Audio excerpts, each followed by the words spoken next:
retomando aqui nosso segundo bloco, o professor Piazzi diz, aula dada, aula estudada hoje.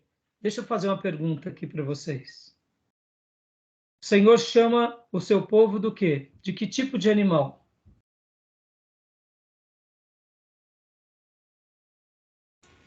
Ovelha. Ovelha. Nós somos ovelhas e não somos lobo nem cabra. Mas a ovelha, ela, a maneira que ela come, você sabe, Felipe é biólogo, não vale dizer. O cachorro, o canídeo, come de uma certa forma. E as ovelhas, assim como a vaca, o cavalo, eles ruminam, né? Ruminam.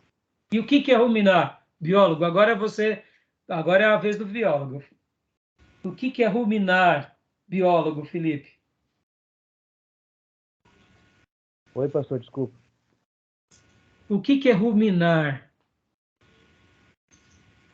Ruminar é trazer do trato digestório novamente à boca, né? Então, a ovelha ou a vaca come a grama, ela regurgita de novo aquele alimento para a boca, para ela mastigar mais um pouquinho, até que esse alimento fique do tamanho ideal para que ela possa digerir, né? Então, ela pode fazer isso várias vezes. Então, ela engole, volta, engole, pode voltar, ficar ali mastigando até ficar bem, porque é difícil, a fibra é difícil de digestão, né? A fibra dos vegetais é difícil para esses animais, então, e ainda depende ainda da ajuda de bactérias ainda para digerir. Há uma simbiose. Olha aí, simbiose, regurgitar, mastigar, triturar, dificuldade da fibra. Obrigado, meu irmão biólogo. Bom, nós somos ovelha, nós ruminamos. Em outras palavras, a fibra dessa grama bendita, ela é maravilhosa, mas se a gente não ruminar, a gente não absorve tudo. Absorve, né? A gente não retém tudo. Pode ver que Deus nos chama. O cachorro, ele rumina. O cachorro engole tudo pelos pedaços. Faz parte da natureza do cachorro, esse processo de engolir de uma vez. Agora, já todo a ovelha, o boi, a vaca, eles têm esse processo de digestão. Faz parte, né? Nós, com relação ao aprendizado, irmãos, nós ruminamos o aprendizado. Olha só que interessante. Quanto mais refletimos sobre algo, mais aquilo vai se potencializando na nossa memória, vai dilatando a compreensão, novas janelas vão se abrindo. Fantástico, não? Então, por isso que aula dada, aula estudada hoje. Porque o professor Piazzi disse o seguinte, que depois que você dorme, se você aprendeu, de fato, no momento em que você está dormindo, o nosso cérebro ele continua tendo ainda todas as suas sinapses. E todo aquele conhecimento que foi introjetado no burro, que não foi por decoração, mas foi por aprendizado, ele fala burro, né? A parte do cérebro, ele dá até as divisões. No momento em que dormimos, ele passa para o HD. E ele usa até uma expressão muito linda, que é que nós não dormimos para descansar, nós dormimos para sonhar. Porque quando sentamos, nós já estamos descansando. Nosso cérebro, ele é como se ele literalmente, ele desse ele continuasse trabalhando e guardando as informações depois de um dia de aprendizado. Bom, deixa eu contar um sonho aqui para vocês que foi muito curioso, meus irmãos, foi muito curioso. Essa noite eu sonhei um sonho, mas foi uma delícia, meus irmãos. É sonho, tá, gente? É sonho do pastor. Eu não costumo sonhar muito, mas essa noite eu sonhei. E sonhei, inclusive, que o Silvio Santos se convertia, Felipe, na nossa igreja. Ele assistia os nossos cultos e um dia, quando eu cheguei lá, quem está lá? O Silvio Santos. Pelo amor de Deus. E eu falei assim, meu Deus do céu, Silvio Santos aqui. E aí aí, para minha surpresa, ele tomou conhecimento de uma mensagem nossa, minha, mas em específico, e não parou aí. Ele praticamente fez um checklist de todos os nossos cultos.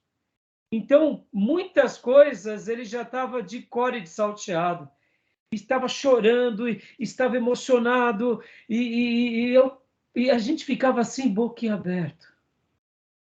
Puxa vida, ganhei uma vida, ganhei o Silvio Santos, e a igreja feliz.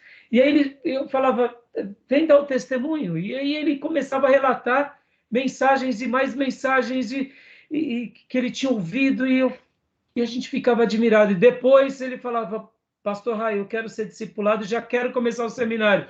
E aí eu falava para ele, Silvio, mas tudo começa pelo começo, tem que passar pelo batismo. Ele falava, eu estou pronto. Aí eu dizia para os obreiros, pode encher o tanque. Aí já enchi o tanque batismal, porque você sabe que a história do Silvio é bem interessante, né? Ele é judeu, né? Ele é judeu, de fato. Então, a esposa, a família dele são cristãs. Então, esse tempo atrás, inclusive, ele estava lá na Lagoinha. E aí, irmãos, imagine esse sonho, foi uma delícia, irmãos. Ganhou o Silvio Santos para Jesus, Silvio Santos chorando, dando testemunho. Ele já tinha entendido aquelas complexidades da lei, sabe? Muitas vezes aquela questão, Davi matou, Josué lutou, e ele foi esclarecido vendo os cultos da nossa igreja pela internet. E eu ficava assim, feliz, e ele dizia, não, eu estou pronto para o batismo. Aí na hora que ele falou, estava pronto para o batismo, eu já disse para os obreiros, pode encher o tanque agora. Aí foi uma delícia, foi uma delícia. Mas que coisa, né? Talvez o desejo de ganhar mais uma... Oi? É, lindo, hein? Na hora do testemunho, né? Chegou a jogar algum aviãozinho? Não, só para saber. Não, mas a gente, no sonho já vinha logo aquelas ideias. O primeiro dízimo dele, a gente acaba de construir a igreja, e já vamos para as próximas partes. No sonho isso tudo acontecia, foi uma delícia, uma delícia. Mas voltando a falar, irmãos, a gente sonha, de fato, né, não simplesmente para a gente não dorme simplesmente para descansar, mas a gente dorme para sonhar, para reprocessar tudo que passamos um dia. Pode ver, quando nós tivemos um dia muito cheio de notícias ruins, a gente sonha, né? Quando a gente teve um dia com muita correria, muita gente sonha correndo. Se a gente teve um dia muito feliz, geralmente a gente sonha, que a gente passa tudo aquilo que está na parte frontal, vai para o HD. Sistema límbico, se não me falha a memória. Tá bom, meus irmãos? Beleza? Bom, querem comentar mais alguma coisa do vídeo do Piazzi? A última coisa que ele comenta que eu queria destacar é a leitura, o poder da leitura. Ele lê muito e ele ensina a ler. E o filho dele, ele dá um testemunho muito lindo do filho, que é maravilhoso, o filho dele. E é isso, irmãos. Eu deixo aqui, então. Tudo bem até aí? Querem comentar mais alguma coisa? Felipe, Gil, Johnny? Só um acréscimo em relação à aprendizagem, pastor. Em relação ao sistema nervoso, nosso sistema nervoso, né? Não só essa questão do armazenamento no HD, quanto mais nós praticamos um aprendizado, mais as conexões neurais vão se fortalecendo, né? E novas conexões, porque a gente vai aprendendo de novo, vai se criando novas conexões. Só para que essas conexões se mantenham firmes e duradouras, a gente tem que continuar praticando. É a mesma coisa, eu vou aprender a tocar violão. Se eu aprender, eu aprendi uma nota hoje e não o pratico, eu vou esquecer, porque as conexões dos neurônios não ficaram fortalecidas. Então, para que eu fortaleça essas conexões, eu preciso praticar até que essas conexões permaneçam e ficam estáveis, né? Então, o aprendizado da vida é assim, a gente tem que praticar até que essas conexões se tornem estáveis. Muito obrigado, filhote. E nisso, você viu a prática. Isso nos faz lembrar o que, Comênios? Lembram? Agora, deixa eu fazer um comentário. Enquanto eu fazia a clínica de tênis, no tênis, irmãos, quando você é iniciante no tênis, você faz clínica. Você faz clínica. Tem um ou dois professores, tem vários alunos, eles ficam te dando as fundamentações do tênis. Como você segura numa raquete, qual é a posição, qual é o ângulo, qual é o movimento, como que você tem que bater na bola, porque quando a gente olha um jogo de tênis, parece a coisa mais simples do mundo, não é? Tem graça, né? Aquela bolinha. Irmãos, quando você pega a bolinha e pega a raquete e dá a primeira batida, você fala, meu, isso daqui é difícil demais. Isso daqui é difícil demais. Porque assim, só para vocês terem uma noção, se você pega uma bolinha e bate com a raquete, ela vai a pelo menos 50 metros. Se você dá com força, ela vai a 100 metros. Mas a quadra não tem 100 metros. Você tem que mandar depois da rede, eu acho que por mais 15 metros. Ou seja, você está no lugar onde você tem que lançar a bolinha para no máximo 20 metros. Não, menos. Não sei quanto tem. Isso que deve ter 20 metros, 10 metros. Você está no lugar, você tem que jogar a bolinha para ir com 10 metros do outro lado. Ou seja, mas, pastor, você acabou de dizer que uma força média vai a 50 metros. Vai. Por isso que tem um jeito certo de bater na bolinha. Você tem que fazer a bolinha raspar. Mas a raquete, você tem que também ter o movimento certo, porque se você tem que lembrar que é um objeto, que se você não fizer o movimento certo, você machuca o braço. Então, o tênis, irmãos, é um dos jogos mais difíceis do mundo. Quando a gente vê o Nadal, o Federer jogando, é técnica pura. Por exemplo, tem bolas que você corta, que aí você dá o corte contrário, ela vai rodando ao contrário. A gente chama de slice, que é cortar. Quando a gente fala spin, você bate de uma forma onde você roda, você bate com tanta força, mas você bate com rotação, e aí você pega raspando de baixo para cima, e aí você dá esse movimento e você raspa. Então aquela bola sai da tua raquete com força, ela sai, mas ela sai tão rápido que ela faz isso, ela vai e afunda pela rotação. É fantástico, irmãos. Quando você vê um jogo profissional, você vê as bolinhas saindo e faz isso. Pum, pum. E você fala, mas por que ela caiu? Ela caiu por causa da rotação. Então, muita técnica. E o professor, Felipe, e sobre isso que você falou, das conexões neurais, irmãos, guarda isso. Existe no nosso corpo a memória muscular. Por exemplo, você aprende a andar de bicicleta, você usa o equilíbrio, que está totalmente concentrado na parte da nuca com a coluna, com relação aos labirintos. Você tem os braços, você tem a perna.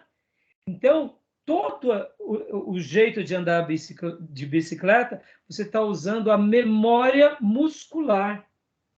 Ou seja, é uma conexão entre o cérebro, entre os músculos e os tendões do corpo. Por isso que qualquer esporte, pode ver, se aprendeu o esporte, aprendeu a música, que nem o Felipe disse, você tem que praticar, porque senão a memória muscular, a conexão, por exemplo, a última coisa no tênis. No tênis, irmãos, por que nós que começamos a jogar tênis velho temos mais dificuldade? Tem hora que é engraçado, eu estou com 50 anos, então o pessoal mais velho fala assim, oh, meu Deus do céu, a cabeça pensa, mas o braço não vai, entendeu?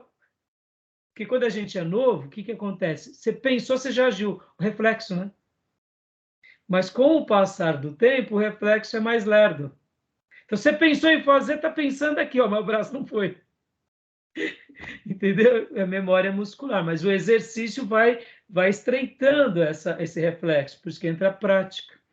Então, fantástico, né, irmãos? Você vê, a gente está aqui numa aula de educação religiosa, mas e quando a gente fala sobre aprender, né, não é decorar. Isso é genial. Sobre a memória muscular, eu tive que reaprender a andar. Eu quebrei a perna, né? E quando a gente começa a firmar a perna um pouquinho, né? Só que a gente fica puxando da perna, mancando, né? E aí entra essa questão aí da memória muscular.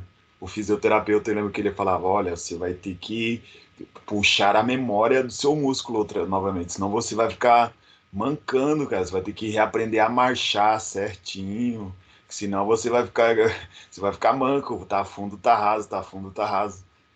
E aí eu tive uma conversa séria com ele em relação a essa memória muscular aí. Tô aprendendo a andar de novo sem mancar. Olha aí, tá vendo? Agora, você vê que interessante, né, Gil? A gente está falando tudo isso porque está no seu banco de dados, mas você ficou tanto tempo parado que perdeu a conexão. Aí, somado a isso, teve o quê? O trauma, a dor, que aí bloqueia mais a conexão. Por isso que um dos professores de tênis, um dos mais brilhantes que nós tivemos, é o Jackson. Olha o que ele falava para nós. Muitas vezes, no tênis, existem alguns movimentos que incomodam demais. Por exemplo, esse movimento de você ficar de lado, bater na bola e rotacionar. Querendo ou não, você tem vários movimentos. Você pega, puxa, rotaciona. São muitos detalhes. E tem hora que o movimento que você vai fazer incomoda.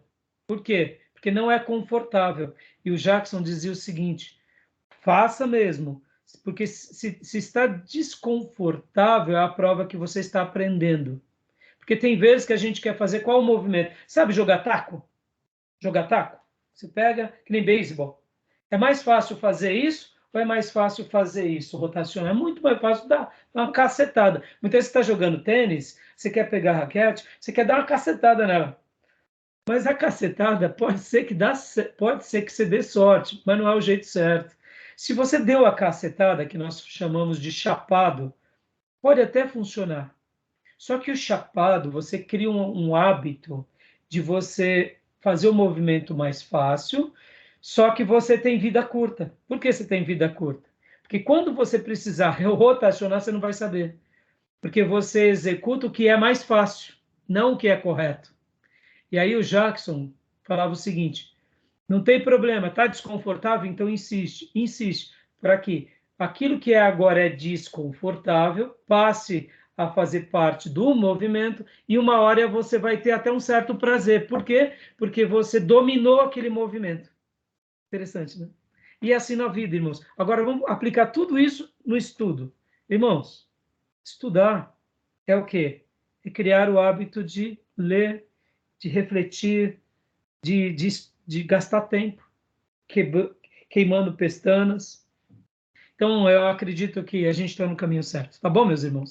Gastamos bastante tempo, agora vamos correr com as demais pautas do dia, tá bom?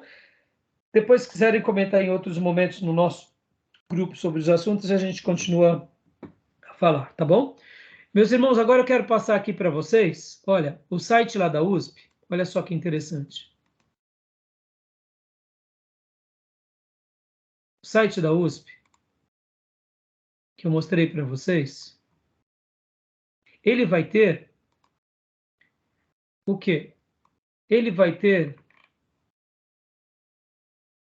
várias coisas para vocês aprenderem, no caso, né? Deixa eu pegar aqui, só um segundinho.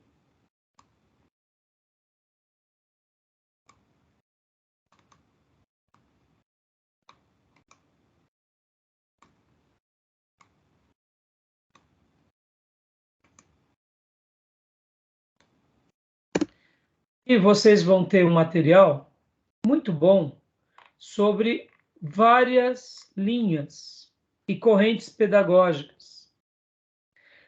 Por que eu estou falando isso para vocês, meus irmãos? A gente aqui no nosso curso não vai ter muito tempo para a gente ensinar sobre as correntes pedagógicas. Semana passada a gente falou sobre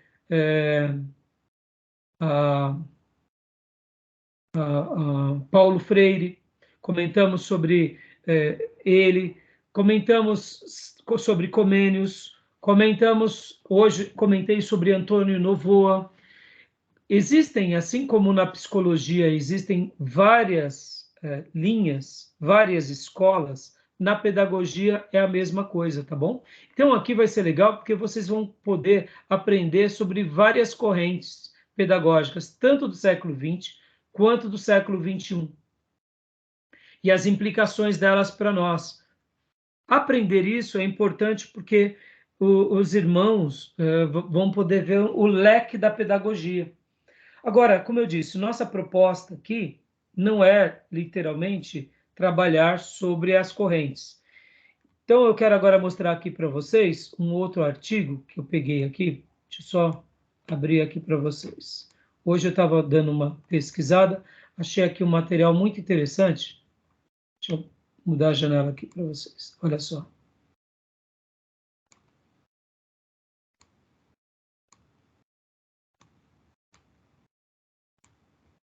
Olha só. Esse material é um material que eu achei aqui na internet, eu achei bem interessante. Olha só. Deixa eu até pegar aqui, página 5. O título dele é esse daqui, ó. As teorias pedagógicas modernas resignificadas pelo debate contemporâneo na educação. José Carlos Libânio. Ele é doutor em História e Filosofia da Educação. Pertence ao Departamento de Educação e ao mestrado em Educação da Universidade Católica de Goiás. Ele investiga temas de teorias da educação, didática e organização e gestão da escola. Eu achei bem interessante esse artigo, mas eu queria só ler algumas porções aqui com vocês. Olha que interessante. Lê aqui para nós. Quem quer ler? Pode ler para nós.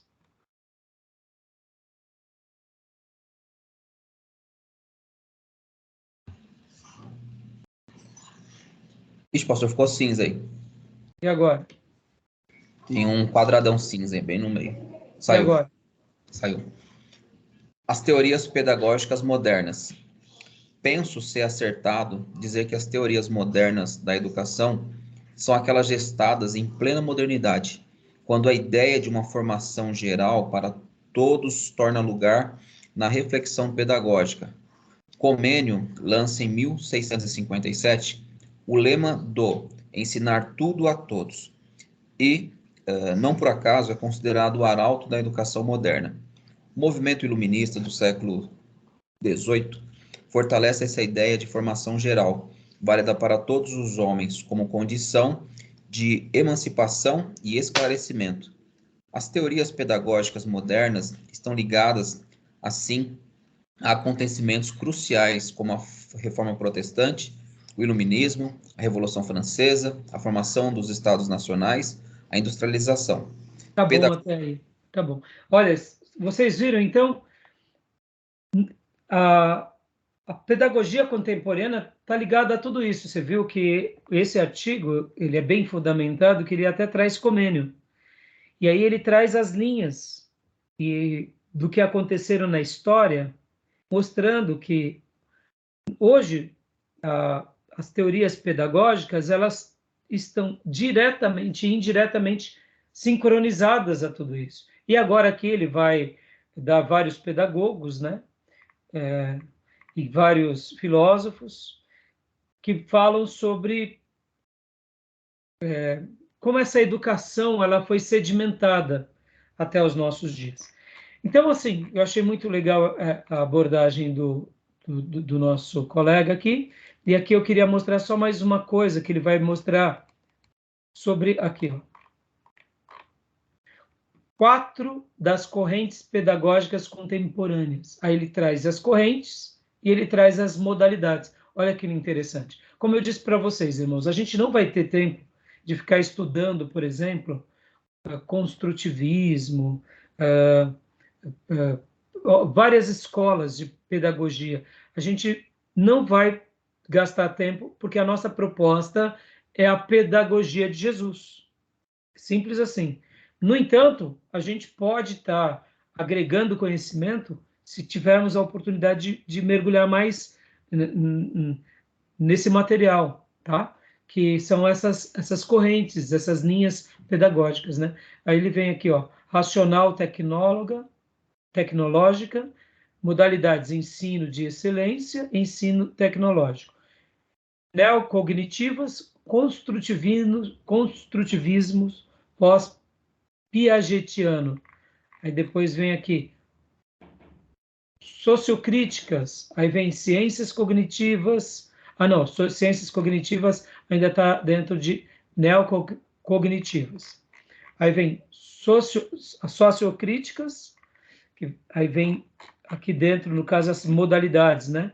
Sociologia crítica do currículo, teoria histórica cultural, teoria sociocultural, teoria sociocognitiva, teoria da ação comunicativa, vem holísticas e pós-moderna. E aí ele vai traçando aqui as linhas. Eu achei bem interessante, né? Sobre essas questões que são as correntes e as modalidades. Olha que interessante. A corrente holística trabalha no holismo, teoria da complexidade, teoria naturalista do conhecimento, ecopedagogia, conhecimento em rede. Pós-moderna, pós-estruturalismo, neopragmatismo. Pode ver, nós somos um ensino pragmático, né? Pós-estruturalismo. Lembra que a gente falou semana passada sobre que nós estamos na pós-modernidade? Lembram disso? Qual que é a base da modernidade? Qual que é a base da pós-modernidade, irmãos? Lembram disso? Razão e relativismo, né? Exatamente.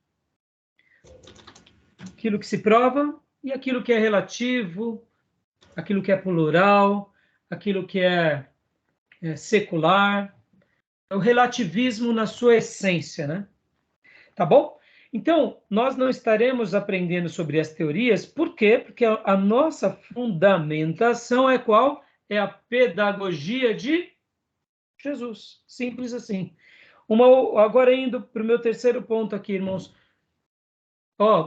Guardem isso, irmãos. Em todas as correntes pedagógicas, todas elas, é óbvio, vão ter coisas boas e coisas que nós não vemos como muito boas.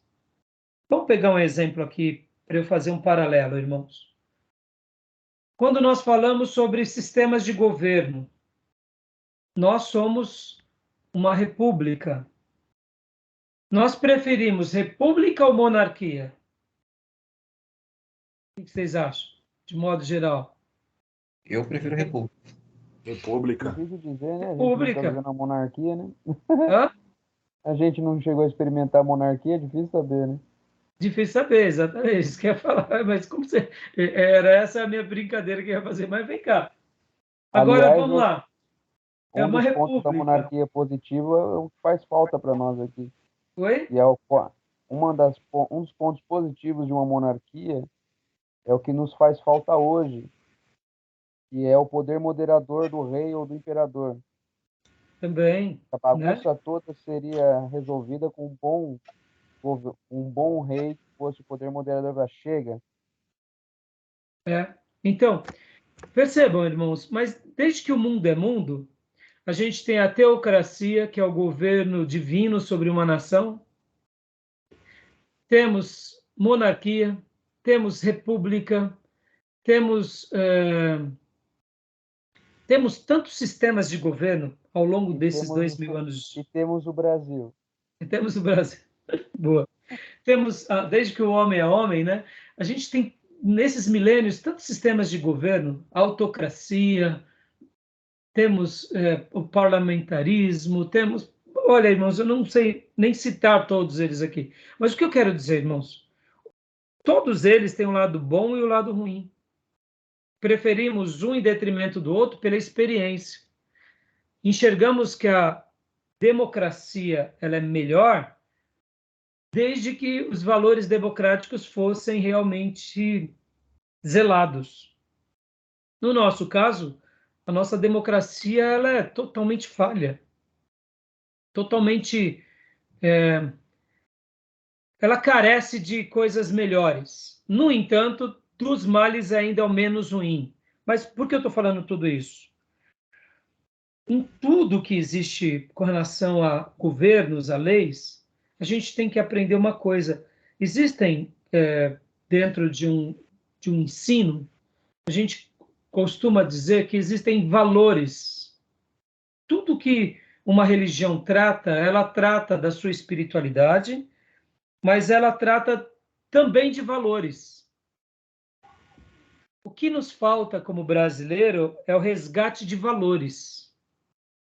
Por exemplo, a educação é um valor. A moral é um valor. A decência é um valor. Pode ver, nós somos carentes de valores. Valores você não ensina na escola, você pode até ensinar na escola. Valores você aprende em casa. Lembra que semana passada nós citamos muito, quem educa é a família? Pode ver. O pai e a mãe pode até ensinar a criança a ler e escrever. O pai e a mãe pode ensinar até a criança a ser bem alfabetizada, a ter até a sua formação primária muito boa. Se os pais forem bons, ele pode fazer isso nos alunos. Mas qual é a maior formação que um pai e uma mãe dá ao aluno? É os valores de amor, de verdade. Valores, quando eu falo valores, irmãos, ela tem uma relação direta com virtudes. Tudo que é uma virtude acaba sendo um valor, tudo que é um valor acaba sendo uma virtude. E por que eu estou falando tudo isso? Porque na pedagogia de Jesus, ele não está trabalhando propriamente dito com uma teoria. Pode ver, Jesus não tem uma teoria. Quando ele chega e separa os 12, ele não fala assim, bom, agora aqui vai ser a teoria do Sermão do Monte, tá bom? Não tem essas teorias pedagógicas. Por quê? Porque Jesus ele vai trabalhar em cima da verdadeira espiritualidade, vai levar o ser humano à verdadeira religião, porque lá em João 14,6, o que ele diz? Eu sou o caminho, eu sou a verdade, eu sou a vida. Jesus, ele nos deu a verdadeira religião, que é o religare. E esse religare com Deus, esse nos ligar com Deus, nos ensina uma verdadeira espiritualidade e nos ensina a ter uma vida humana muito elevada. Uma vida humana muito elevada no quê? Em ética, em moral, ou seja, em valores, em conceitos. Quando a gente usa a expressão conceitos, irmãos, guarde isso. O que é um conceito? É uma ideia boa. Valores são virtudes boas, conceitos são ideias boas, ou pelo menos ideias inteligentes. Pode ver que o cristianismo nos dá valores e nos dá conceitos. Ele nos pontua na vida. Por isso que a própria expressão valores tem tudo a ver com algo bom, de valor em nós, que está além dos valores monetários. Como eu disse, a educação é um valor, o respeito é um valor. Então, na pedagogia de Jesus, a gente vai aprender bastante sobre isso. Tudo bem até aí, meus irmãos? Pode ver, meus irmãos, uma pessoa digna, uma pessoa de honra, uma pessoa de caráter, ela é uma pessoa que conserva valores. O caráter é um valor. O caráter é um valor. A idoneidade é um valor. A modéstia é um valor. A humildade é um valor. Ser uma pessoa discreta é um valor. Uma pessoa vaidosa não é um valor. Estão entendendo? Estão entendendo? Estou sendo claro na minha comunicação ou está sendo difícil? Tudo bem? Tranquilo?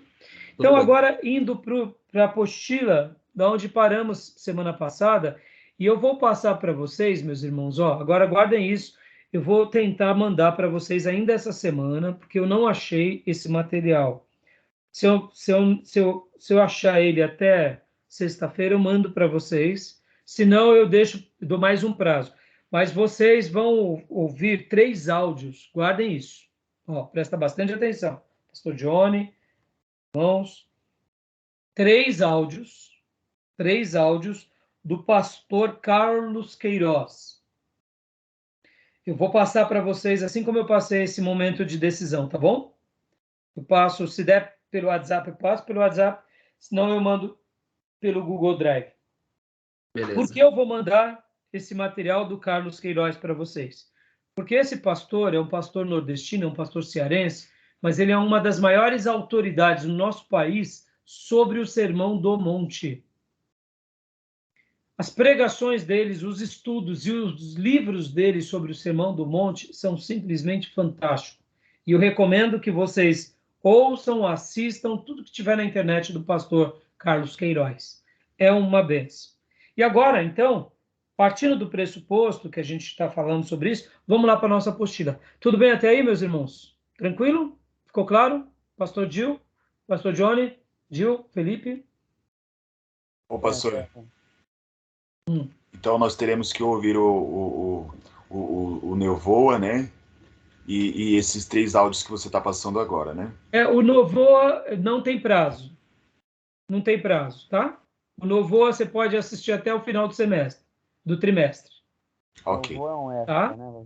O Antônio Novoa, O que vocês vão ter que assistir agora para a próxima aula é o momento de decisão e os áudios do pastor Carlos Queiroz. Caso eu não ache esses áudios, porque, irmãos, eu não sei onde eu guardei, eu procurei eles aqui, está em algum lugar, eu tenho que só achar. Que é como são muitos áudios que eu tenho de backup, então se eu não achar eles, eu mando um outro material, mas eu mando. E eu explico direitinho. Porque eu quero que vocês assistam eles agora. Porque agora a gente vai trabalhar sobre os princípios do discipulado. Lembra que semana passada nós falamos que a gente está no meio de uma bagunça. Passamos pela modernidade, entramos na pós-modernidade e agora a gente está numa bagunça onde a gente tem que saber se comunicar dentro da igreja e fora da igreja, que nem o Felipe falou. A gente sofre demais em várias áreas, né? Até brincando sobre o Brasil é uma república diferente, tem o Brasil é uma república própria, tem as suas virtudes e os seus defeitos. Então, agora, indo para a nossa apostila, pastor Johnny, pegou aí o que eu falei há pouco sobre os áudios? Peguei sim. Eu conheço o pastor Carlos Queiroz, faz lembrar o senhor, inclusive. Hã? Só coloca um chapéuzinho, fica parecido com ele. Ah, é? Eu conheço, já vi algumas mensagens dele. O que você achou, meu irmão? Ele é um homem muito experimentado. Eu vi com o pastor Ari. Eu gostei, particularmente gostei. Eu não vi sobre o Sermão do Monte, na verdade eu estava ouvindo ele falar sobre missões. Não missões propriamente dita, na verdade ele estava na missão integral. E aí a ideia lá era justamente mostrar essa integralidade da missão. Ele foi convidado e, enfim, discursou lá. Eu gostei muito do que eu vi. Eu já ouvi ele várias vezes, ele é muito bom, é um pastor que está no campo nordestino, ele e a família dele, indo do sertão, realmente é um soldado de Jesus daqueles de alto calibre, pessoas para a gente aprender. E sobre o Sermão do Monte, ele nada de braçada. A simplicidade dele, a maneira. Então, agora, indo para o meu quarto ponto, né, da nossa pauta da noite, vamos lá para a nossa apostila, irmãos, que a gente parou na nossa apostila. Vou tirar aqui. Nós paramos, lembra? Nós tínhamos comentado sobre a questão da pós-modernidade e tudo, né? E aí eu falei para vocês que a gente ia começar aqui, dar uma pincelada. Ó, lembra, né? Aqui. Pós-modernidade, relativismo, trabalha dentro do subjetivismo, secularização, que tudo vira, praticamente se torna uma idolatria velada, o pluralismo que acaba se tornando um consumismo desenfreado, né? Você pode ver, irmãos, o pluralismo no pós-modernismo ele é muito bom, mas se a gente tomar cuidado, a gente vira consumista dos piores, né? E agora a gente vai aqui um pouco para o Sermão do Monte. Sermão do Monte, a felicidade do discípulo. Vamos ler aqui um pouquinho. Alguém pode ler para nós? Por que agora eu quero falar um pouco sobre o Sermão do Monte, irmãos? Porque, como eu disse, qual é a teoria pedagógica de Jesus? Dá para a gente dar uma definição? A melhor definição, eu creio que é o próprio título do livro, é a pedagogia de Jesus. É a pedagogia de Jesus. Talvez alguém possa até chamar escola de Jesus, teoria de Jesus, mas ele foi o mestre por excelência. Tá bom? Quem quer ler? Dá para ampliar aí, pastor, um pouquinho? Ampliar mais? Mas se eu felicidade? ampliar mais, não vai dar, vai cortar. É. Tá. Tá muito pequeno? Para mim tá, a tela do meu computador não é muito grande, e aí fica... Eu posso ler, pastor. Quem pode ler, então, para facilitar para o pastor? Eu posso ler. Pode ler, então. Comece em O Discípulo. Isso, não, começa aqui, ó. Princípios... Você está vendo minha tela ou não? Estou vendo, mas está meio... eu acho que é porque eu apertei aqui um lugar errado. Ó, princípios do discipulado, Sermão do Monte. A felicidade do discípulo, Mateus 5, do 1 ao 12. Aí vai vir aqui o texto, ó. Certo, a felicidade, né, do discípulo. Isso.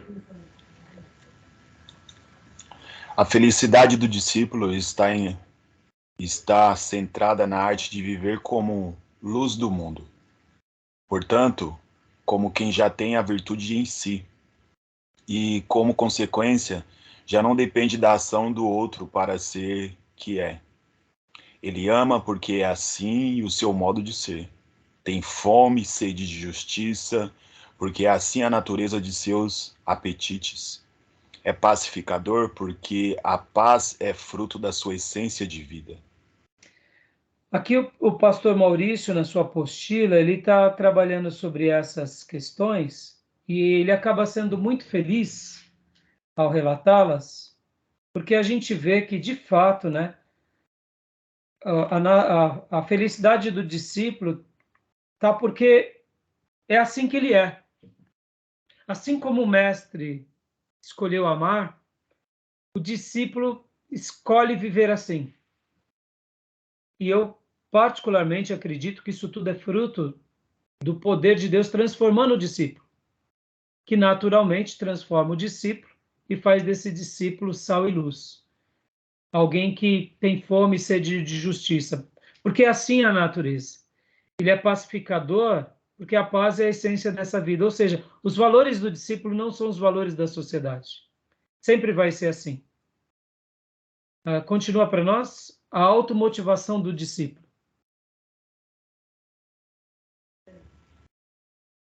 A automutilação. Mutilação do discípulo. É mutilação, não motivação. Falei errado. Mateus 5, 21 até o 32. O discípulo se caracteriza por não pertencer a este mundo e não possuir seus valores. Paulo, em Romanos 12, do 1 ao 2, nos exorta a não tomarmos a forma dos padrões corruptos do sistema maligno que controla este século. Enquanto os religiosos da sua época se limitavam a aprender a aparentar santidade em suas relações, configurando o pecado apenas quando acontece o ato, Jesus destaca a origem do pecado nas suas motivações interiores.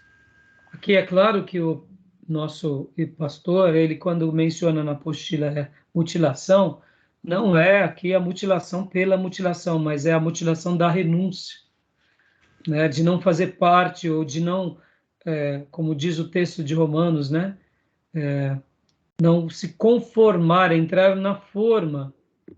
Estamos aqui, mas não somos daqui. Tá bom? Amém. Beleza, meus irmãos? Pode ver o quanto o discurso triunfalista nos atrapalha, né? Porque muitas vezes a gente quer fazer dessa vida o nosso sucesso e a prova de que Deus está conosco, né? Felipe, a sua tela está grande ou pequena? Tá bom. Então reveza com o Gil, por favor. Pode ler para nós? O uso publicitário da fé, Mateus 6, do 1 ao 21. Práticas tão comuns e tão necessárias para desenvolvermos nossa vida cristã, como jejum, oração e esmola, são reavaliadas por Jesus no Sermão do Monte. Seguindo a mesma lógica da motivação do coração, o Senhor denuncia o exercício de atitudes reconhecidas como piedosas como forma de obter prestígio diante dos homens. Muito claro, né, irmãos? Não temos nem muito o que comentar sobre isso, né? A gente vê o quanto igrejas, muitas vezes, tomam proveito da generosidade para mostrar que são melhores do que os outros, né? E a gente vê aqui nesses textos que Jesus nos deixa como como a denúncia dele é grande sobre todos nós, né? Quando a gente pratica isso. Não precisamos, né?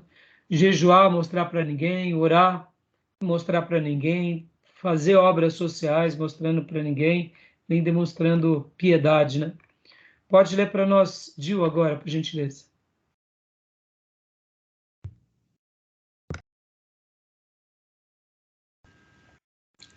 A solidez do ensino de Jesus. Mateus 7, do 24 ao 27. A vida cristã não se caracteriza por demonstrações gratuitas de carismatismo, pirotecnias ou espetáculos para atrair incautos. Os valores do reino se distinguem pela permanência e estabilidade e capacidade de resistir a intempéries. Gostei muito dessas palavras, né? Demonstrações gratuitas de carismatismo, pirotecnias ou espetáculos para atrair os incultos. Gostei bastante dessa frase. Os valores do reino se distinguem pela permanência, estabilidade e capacidade de resistir às intempéries. Ou seja, o pastor Ernesto Nini, ele falava muito sobre isso, que muitos crentes têm iniciativa, mas não têm acabativa, né? E podem ver que hoje em dia a situação está tão terrível que tem iniciativa, não tem meia ativa e muito menos acabativa, né? As pessoas não chegam nem no meio, né? Abandonam. Muito legal. Então, o meio ativo é meu, tá? Já que tem o acabativa, né? Então, agora entrando um pouco aqui sobre as questões de inteligências múltiplas, irmãos. Inteligências múltiplas. Vocês já ouviram falar de inteligências múltiplas?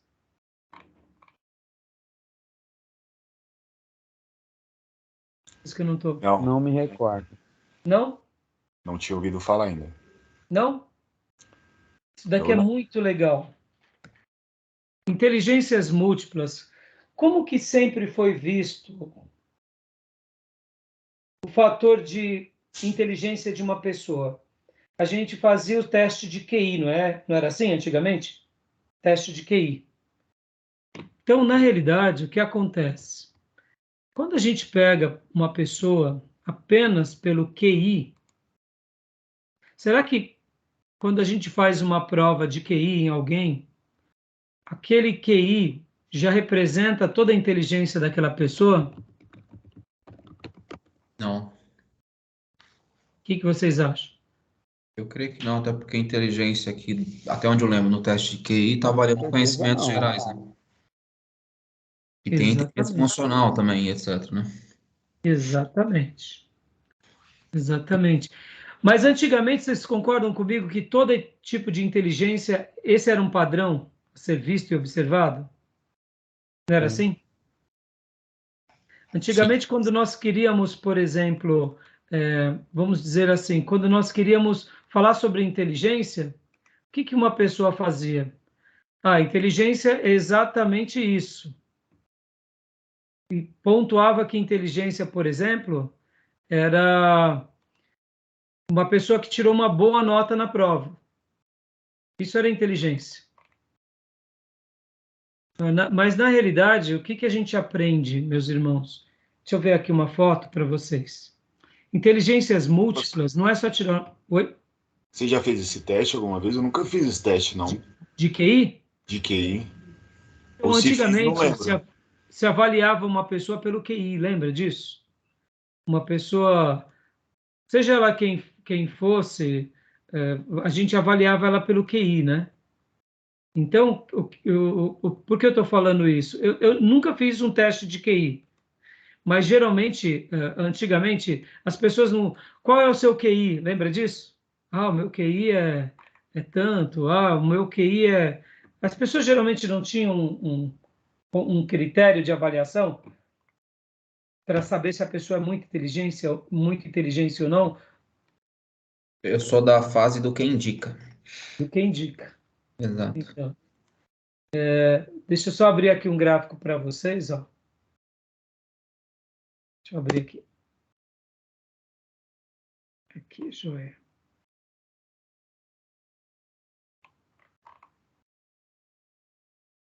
Espera aí, deixa eu só abrir um gráfico aqui para mostrar para vocês.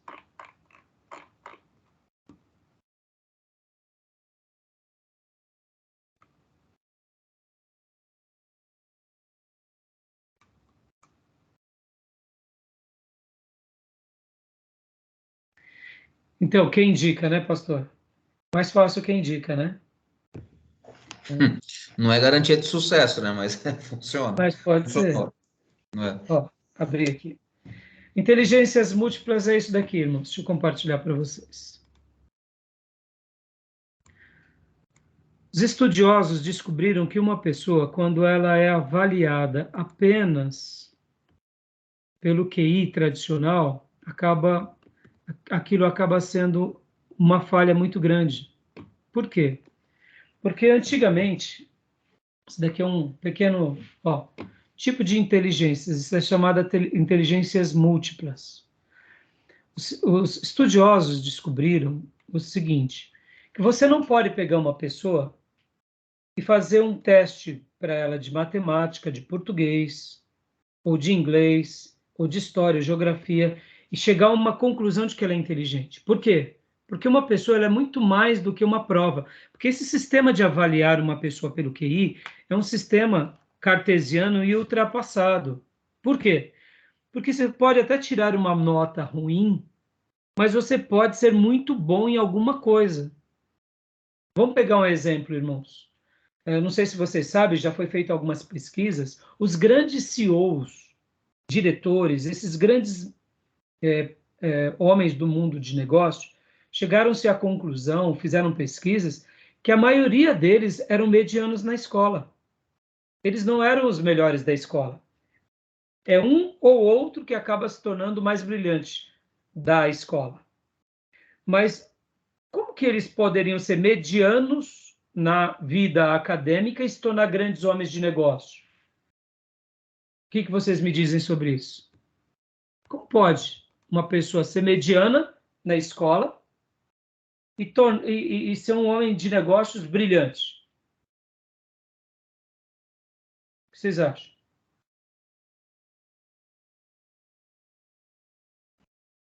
Ele tem mais que o conhecimento acadêmico, né? Tem toda uma bagagem cultural, vivência e tudo mais.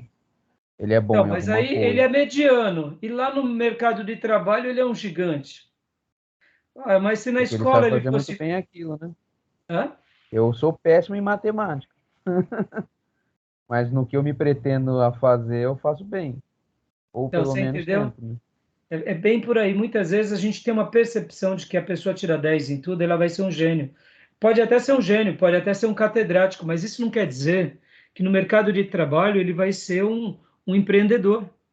Porque muitas vezes ele é um gênio naquilo que é seguro, dentro do conforto de uma sala de aula, seguro diante dos livros, mas na hora de escalar um prédio e ficar lá com o peão, olhando o lugar alto, correndo perigo, ele não é.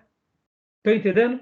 Ou seja, no mundo empresarial, existem valores que estão além do catedrático. O catedrático pode ser útil, será bom para ele, é importante, porque, afinal de contas, eles vão precisar saber de algumas coisas, vai precisar saber fazer conta, mas existem coisas que estão além da fórmula.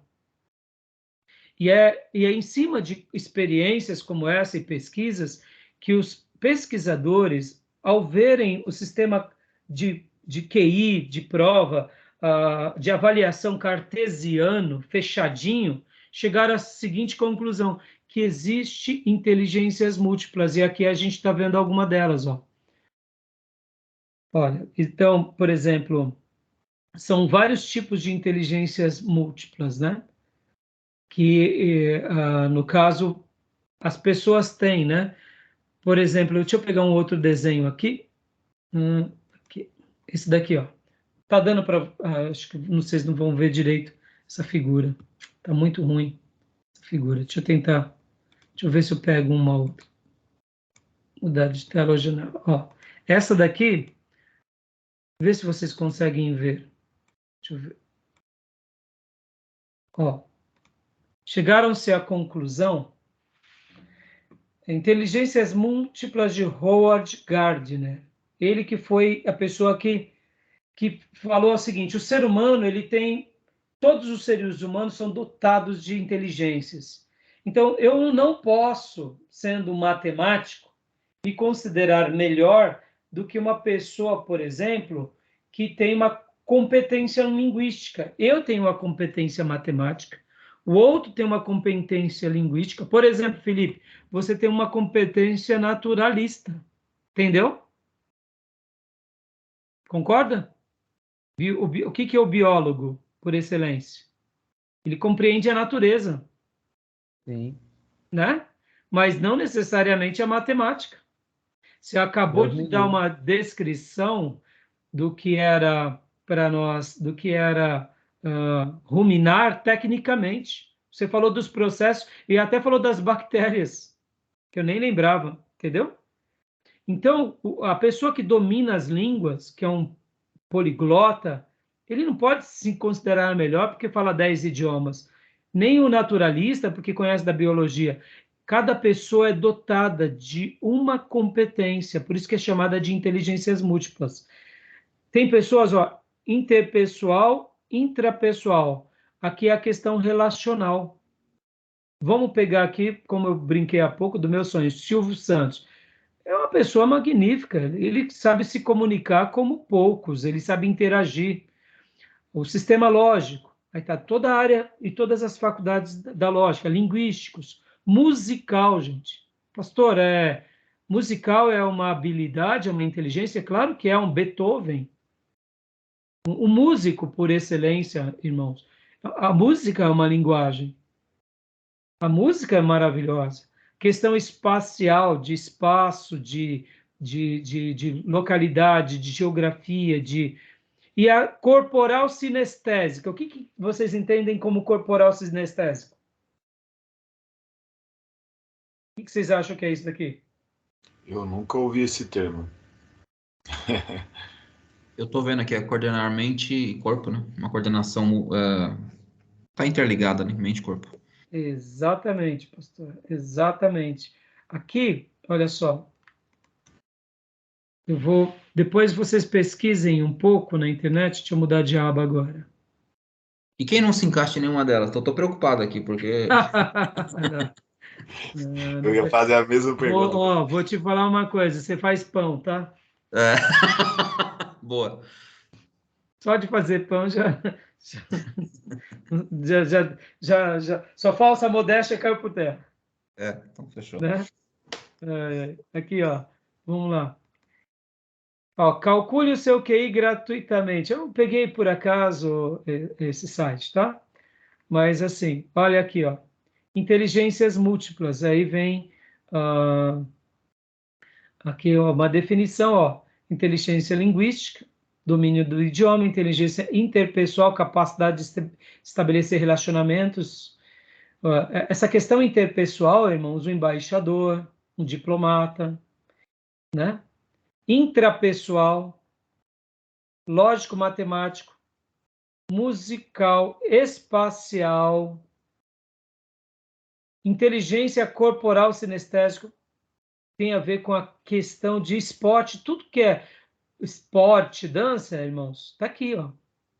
É o corpo, é uma inteligência, a pessoa é fantástica. O naturalista, né? E o existencial.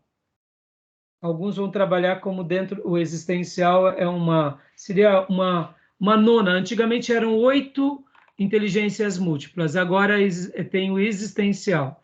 Alguns vão trabalhar aqui do existencial, que, olha, é traduzida na capacidade de refletir e ponderar sobre questões relacionadas à existência humana e as questões espirituais e filosóficas abstratas. Alguns, inclusive, Pelo menos vão acho que falar que nós 4 existencial estamos aí no 9, né, pastor?